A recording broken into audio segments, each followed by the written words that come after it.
समस्ते विशेषकर diabetes patient मैंने भावती सकाळे निद्र उठी खाली पेट की कलरा जूस पीले डायबिटीज भल सुगार कंट्रोल सतरे कण भल मु कहीदे जदि आपण मैंने सकाळे कलरा जूस पीउचंती ताहले सेथिरे थिबा चारेंटिन आउ पॉलीपेप्टाइड पी नामक कंपाउंड इंसुलिन भलिया काम करे आपन सुगार कंट्रोल करे ता सहित एथे कैलोरी कम अच्छी फाइबर अधिका अच्छी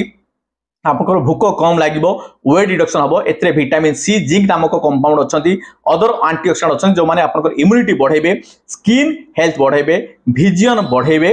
एवं सबुठु इंपोर्टेंट जिंस होउची आपनकर डाइजेशन बढ़िबो डाइजेशन भलो रहबे सुगार कंट्रोल हुए